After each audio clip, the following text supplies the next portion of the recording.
In the table of values represents the absolute value function. Oh, the absolute value function. Keep in mind in the back of your head, the absolute value function is going to look like this. Oops. No, it's going to look something like that. Cool? Or it could look something like that. Let's plot points and let's see. All right. At -1, this thing goes up to 5. So -1, it's up here. At 0, it's at 3. So it drops down to here. At 1, it's at 1. At 2, it's at 1. At 3, it's at, let's see. At 3, it's at 3. Huh, interesting.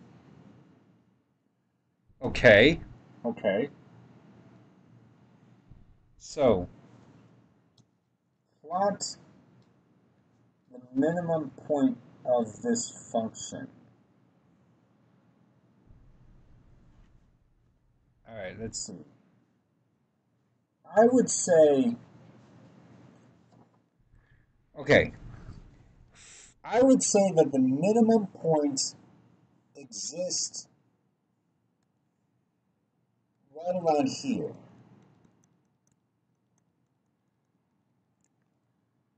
You guys agree?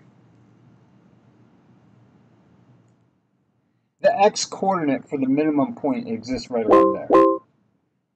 And then what I would say is, okay, for every one it goes across, how far down does it go?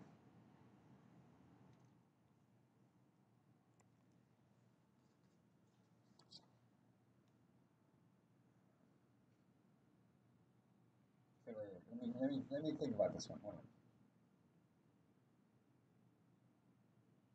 For every one it goes across, it goes down 2, right? Because it was at 5 over here, and then it went down to 3. So when I went 1 across, it went down 2. If I went 1 across, it went down 2 again. So the middle point between here is only going how far across? It's only going half across. So I would only go down, instead of going down 2, I would venture to say I would go down 1.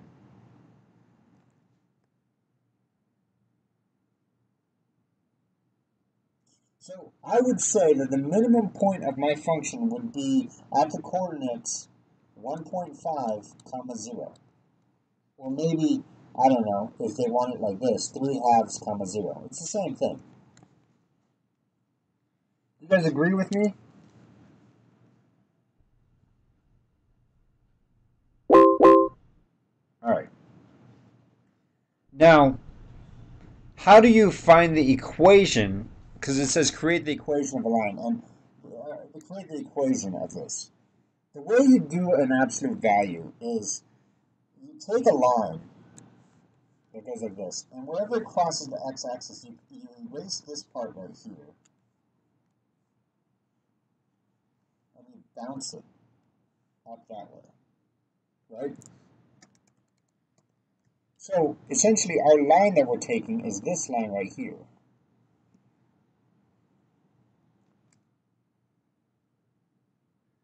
What is the equation of that line? Well, we know the slope. It goes up 2 for every one across. So, y equals mx plus b. It's 2x plus whatever it crosses at. And finding where it crosses isn't that bad either. Because if I go backwards 1, I'll go down 2, so that would be here at -1. And I go backwards 1, I'll go down 2 again, that's here at -3. So I think that what we put in this box square or box circle box is 2, -3. So the answer is 2x minus 3.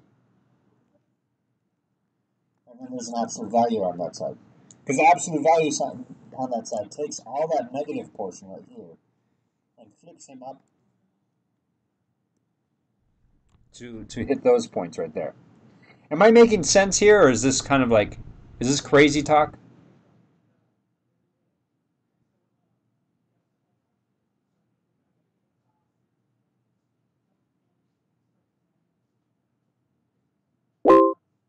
All right, cool. Okay.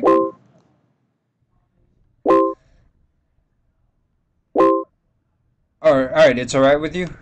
Okay. All right. I know. This is. I mean, I'm going through this quick. This is probably review for you. This is Algebra 1 stuff, actually. To be honest with you. All right. Because I mean, we're talking about lines and whatnot.